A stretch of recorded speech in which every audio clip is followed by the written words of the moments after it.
Cool. Hi, everyone. I'm Andrew Newdigate. I'm an infrastructure engineer at GitLab, and I'm going to tell you a little bit today about using Prometheus to do anomaly detection. So visual anomaly detection is something that we are incredibly good at. The human mind has evolved to do it automatically, and spotting anomalies is something that we can do kind of intrinsically. So as everyone noticed the dog in this picture. So we exploit this ability with charts to spot anomalies in data.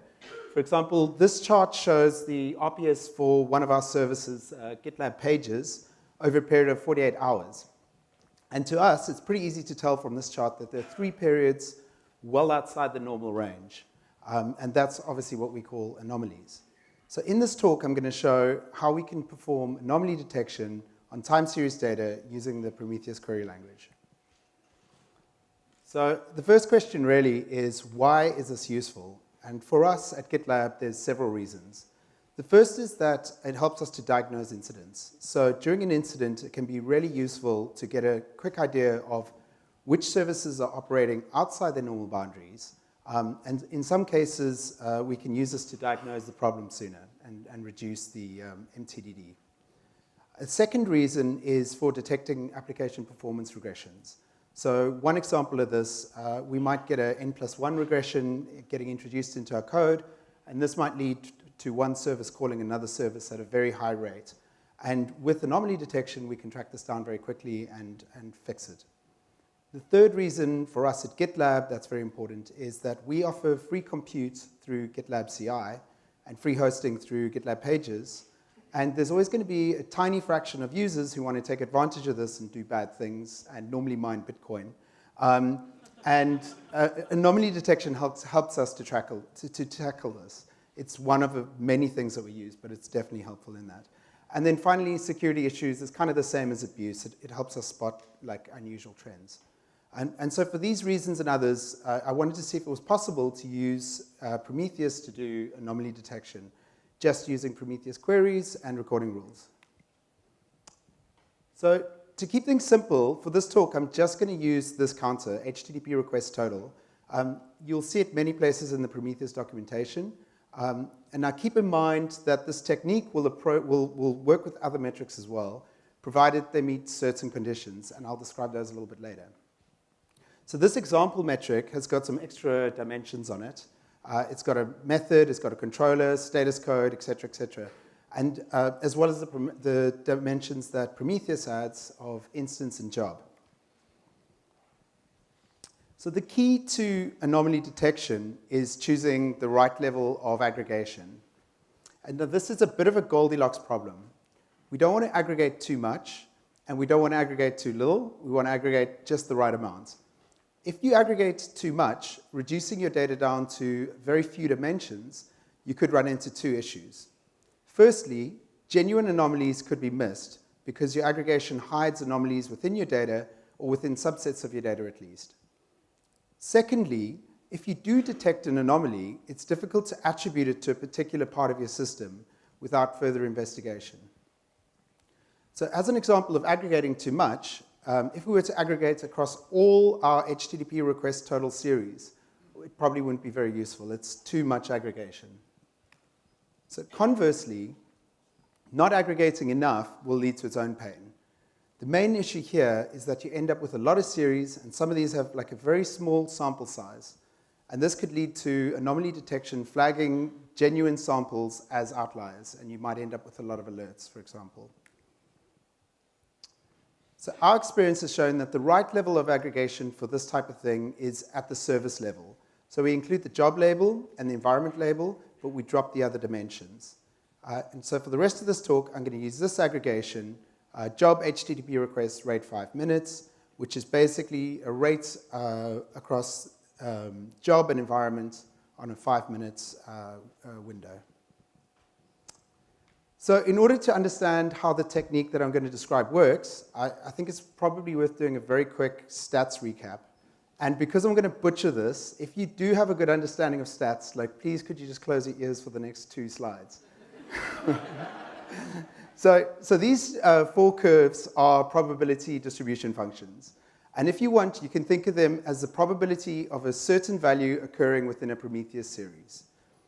They're all what's known as normal or Gaussian distributions. And in this type of distribution, the average value will be at the peak, and the spread of values around the average that you get back from the series will be defined by the width of the bell curve. And one way of measuring the width is by calculating the standard deviation for the series. And standard deviation is often represented with the Greek character sigma. So you'll see that in some of the documentation. So we're almost there. Just one more slide of me butchering stats. Now, if you know the average value and the standard deviation of a series, we can take any sample in that series and calculate what's known as its z-score. So Joe Ross also mentioned these yesterday in his talk. And to get the z-score, you take the distance between the sample and the average, and you divide that by the standard deviation. So you can think of it as the number of standard deviations that a sample lies from the average. And one of the properties of a normal distribution is that the further the z-score lies from 0, the less likely it is to exist. And in fact, one of the properties of a normal distribution is that 99.7% of your samples, or about 99.7% of your samples, should lie should have a z-score of between positive and -3. And we're going to exploit this property to do anomaly detection with Prometheus. But before I move on, I just want to say that I'm going to try to use the term z-score, but in British English and South African English, and I'm South African, we always say z-score. So if you hear me saying z-score, you know it's actually the same thing as z-score. But I'm going to try and say z-score. You guys can count how many times I say z-score. Okay, so in order to calculate z-scores, we need an average and a standard deviation for the metric, or at least for the aggregation, over a large sample set. So what we'll do is we'll use 1 week's worth of data for this. So if we assume that we're evaluating the recording rule once a minute, and we have a week's worth of data, that comes out at just over 10,000 samples, which is a pretty good sample size. And so for this, we'll use average over time and standard dev over time, which are standard Prometheus functions. And we'll apply those to our aggregation to get a 1 week, with a 1 week duration on the range vector to get these metrics.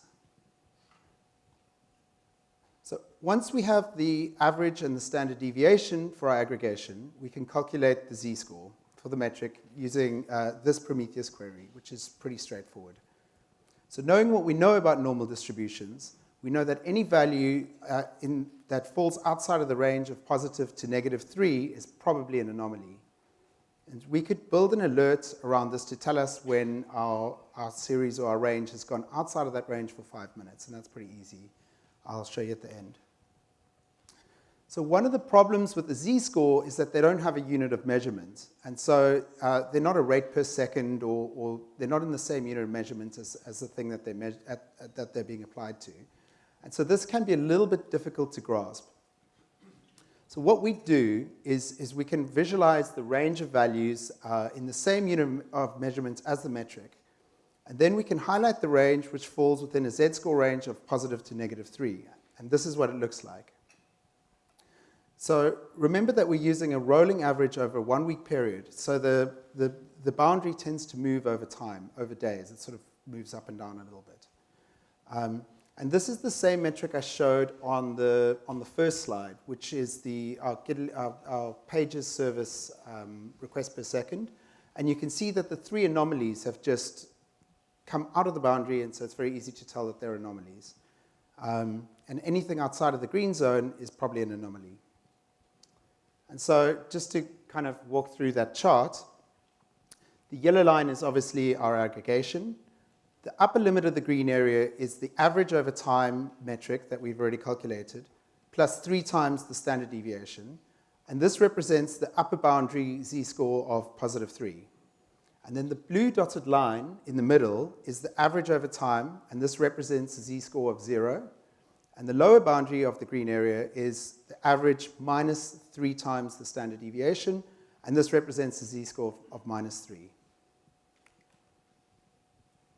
So this slide by Nora Jones actually made me laugh a little bit, because the z-score technique, in order for it to work, there's a huge conditional that I've glossed over quite badly so far in this talk. And that's that we've assumed that the metric has a normal distribution. And that assumption is a very big assumption to make. And not all of your metrics will have this property. But in order for this technique to work, you need to make sure that your metrics do actually have a normal distribution. And if they don't, your stats will definitely be lying to you, and you'll probably get a lot of anomaly alerts when you shouldn't. So how do we know if a metric has a normal distribution? Well, there's several statistical techniques that we can use to test whether our metrics are normally distributed.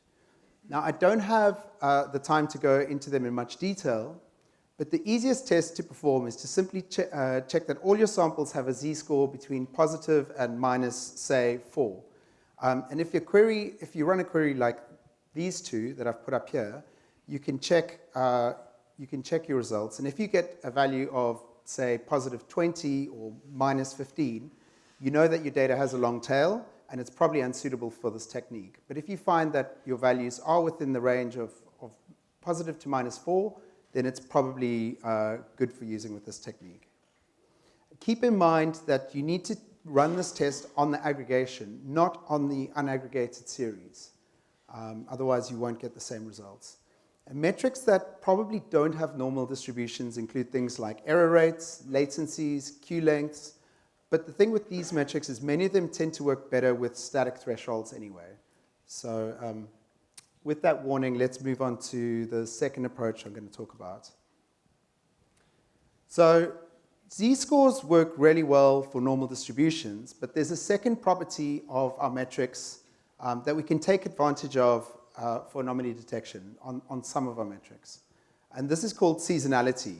It's a characteristic of a time series metric in which the metric experiences regular and predictable changes that recur every cycle. And this plot shows the RPS rate for one of our services called Gitaly for a 7-day period from Monday through to Sunday. And I've plotted 4 consecutive weeks, and each week is in a different color. Now, as you can see, there's a high degree of seasonality in this data. It's not identical, but the trends are pretty similar. So in fact, for GitLab, we find that our RPS rates are almost identical, for all of our services exhibit the same high degree of seasonality with a period of 1 week. And so every Monday morning, we'll see the same rise in requests. On Friday evenings, we'll see the same drop-off, and we see that week after week after week. And so we can leverage this seasonality to come up with even more accurate predictions, and these in turn will lead to better anomaly detection on our seasonal data.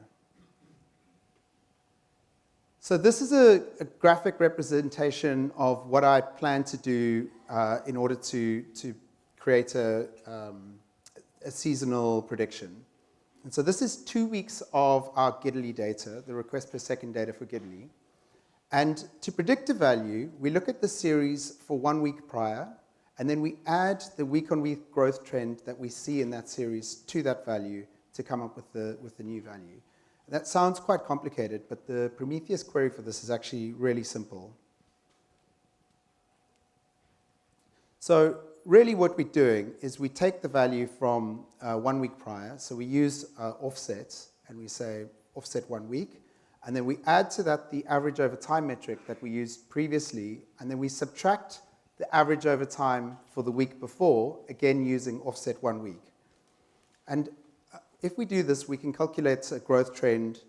Well, at least we can calculate a prediction pretty well. There's one problem with this as it stands at the moment, and that's that it's very, very noisy. So I'm going to do a second iteration with some rounding in it. So this Prometheus query sort of smooths the data out a little bit. And so what we're doing now is I take an average for the 4-hour period from the previous week.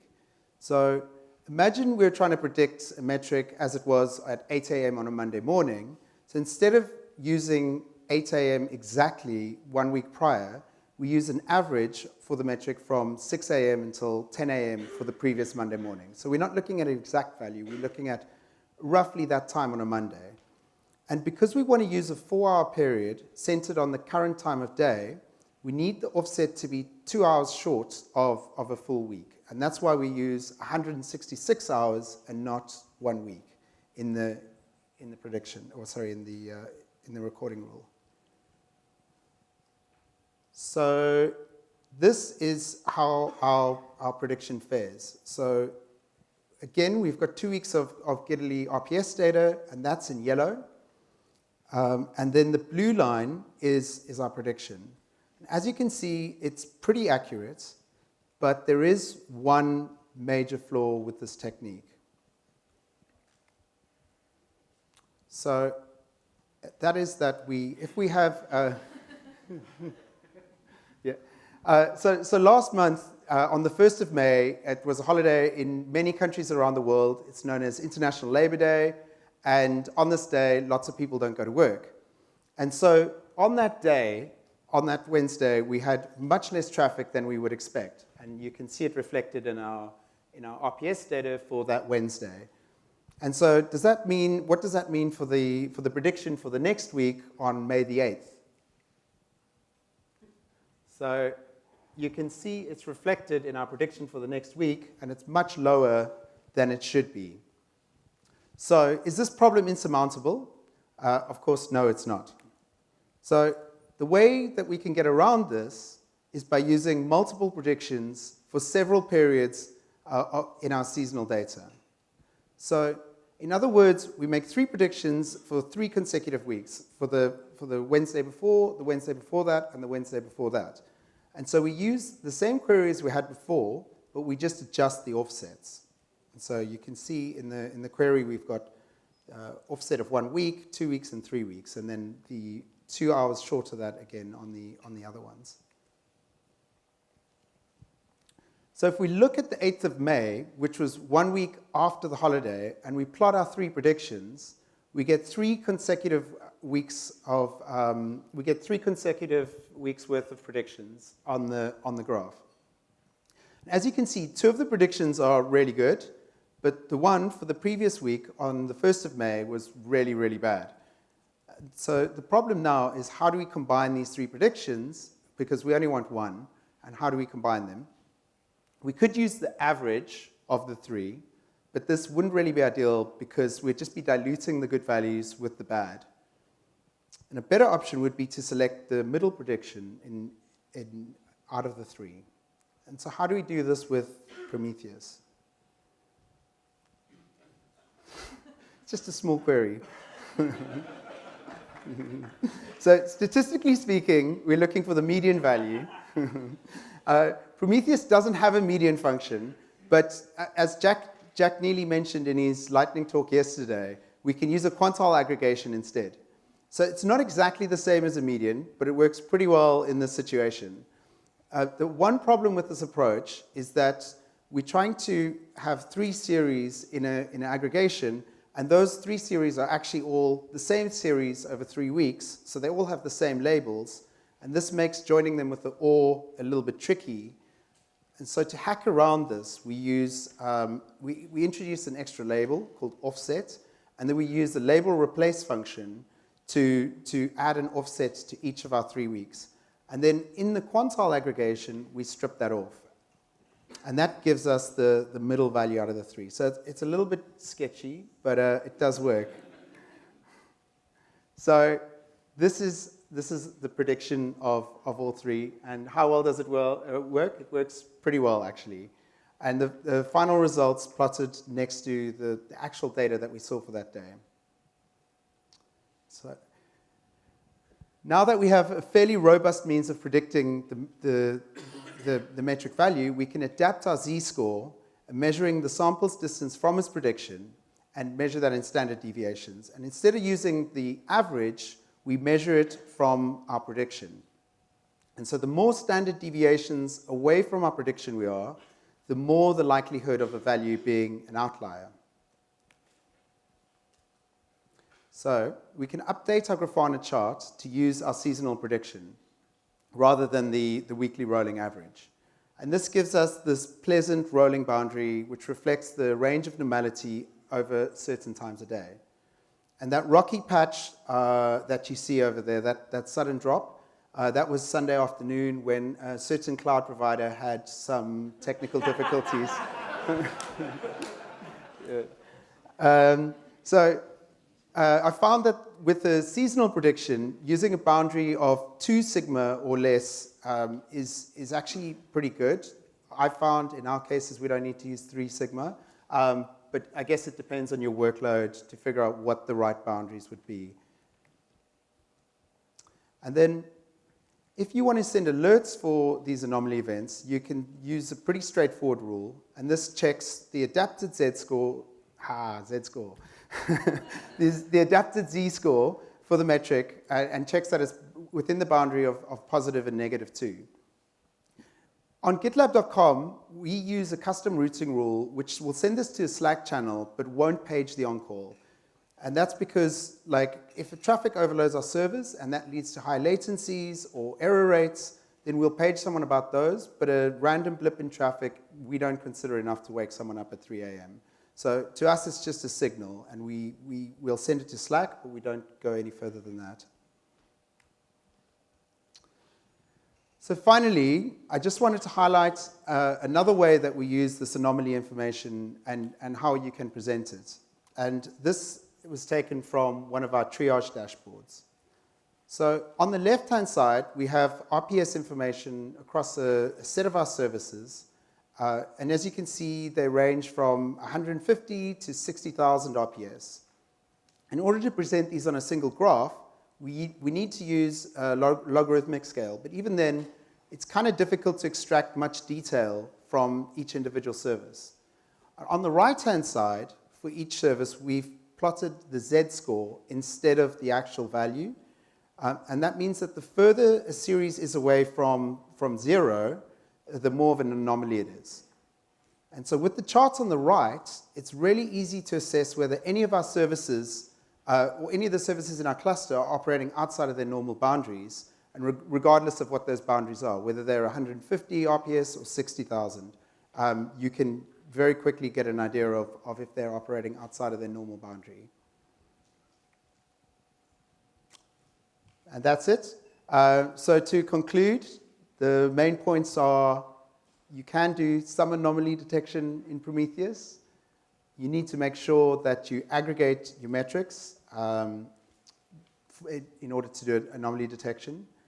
Z-scores work well, but you need to have normal distributions. And seasonal metrics can give you great results for anomaly detection. And then I've got some links in there. I'll put those in the channel as well. So all of those crazy Prometheus queries are in snippets that I will put in the channel. So I think I sped through that a bit. But I've got some time. Does anyone have any questions? Yes.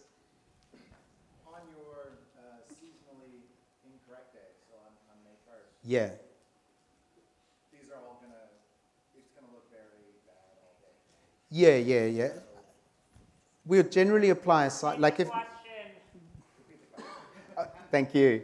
The question was on May the 1st in our example, when the rate is very low, we will get alerts. And what do we do about that? Is that a good interpretation of it? Cool. So we do see that, and if that's the case, we will just apply a silence in Alert Manager, and that'll work. There's not that many days that it happens because of a public holiday. Normally it's happening because a service isn't getting traffic, which is a genuine anomaly. Cool. Any other questions? Yes.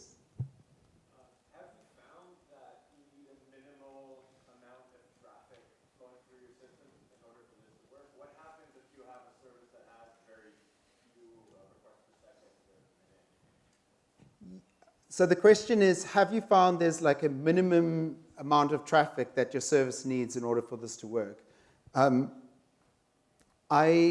just trying to think amongst our services if there's any, if I go back to here and I look at any of these in particular that are noisy. Yeah, I mean, obviously the more traffic that we get to service, the better it works. As I said, some of our services sit at like 150 RPS, and they work pretty well. We're not monitoring any services below that threshold with this. So it works well at 150 requests per second, but I suspect you're talking about a much lower threshold than that. I don't really know. I guess you would have to try it and see how it works for you.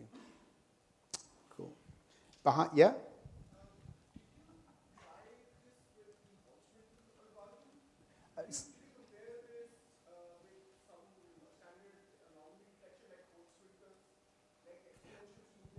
I did a little bit, but I didn't get that far, to be honest.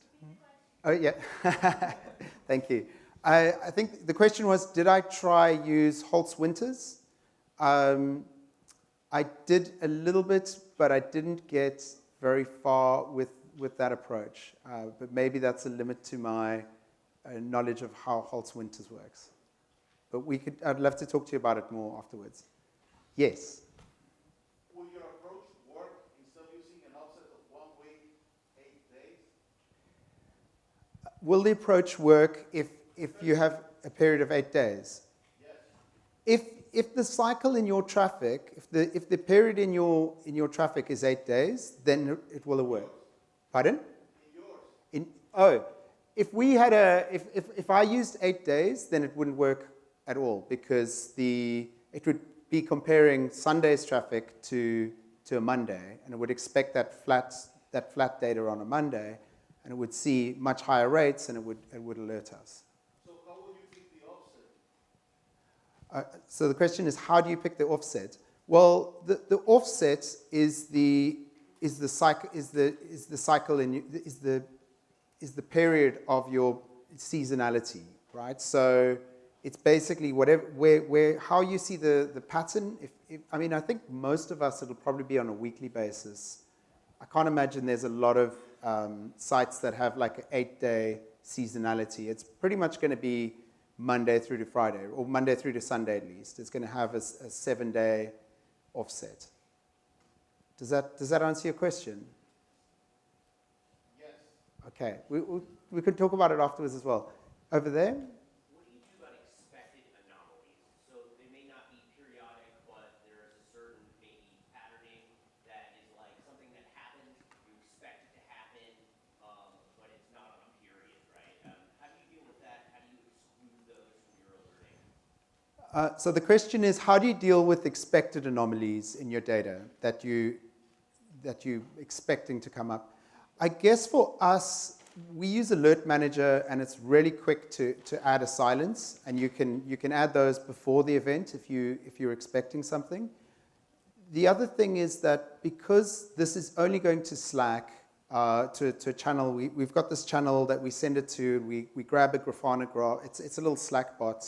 It'll grab a Grafana graph and put it in to show us how serious the anomaly is. But what we find is that we're not paging anyone, we're not waking anyone up. So worst case scenario is we get pinged about it and we ignore it. But we can put silences in very quickly with Alert Manager. Does that answer? Yeah? Okay.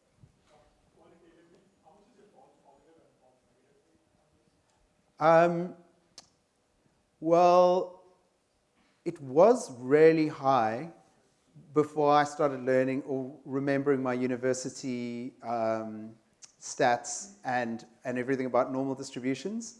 So I was trying to do this on lots of different series, and like on error ratios and on queue lengths. When I first started doing it, I was like, I'm going to anomaly detect everything, and it's going to be amazing. And all of those series, honestly, on GitLab.com, it works really well with requests per second, and you can see that's what I focused on in my talk. And most of the other metrics that I applied it to, it didn't actually work very well. And then when I started going back and remembering my university stats and discovering that those actually had a very long tail, and I removed those, since then it's been pretty good. Pretty much everything that it alerts us about is stuff that we probably want to know about. Yes? How did the Prometheus queries work? Meaning, what was the performance when you scaled the number of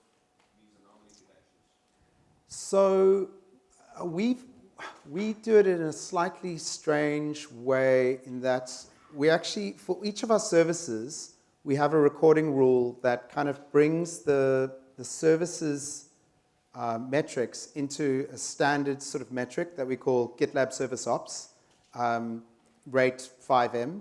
And so all of our different services have all got the same metrics name, and then we've just got labels for each service.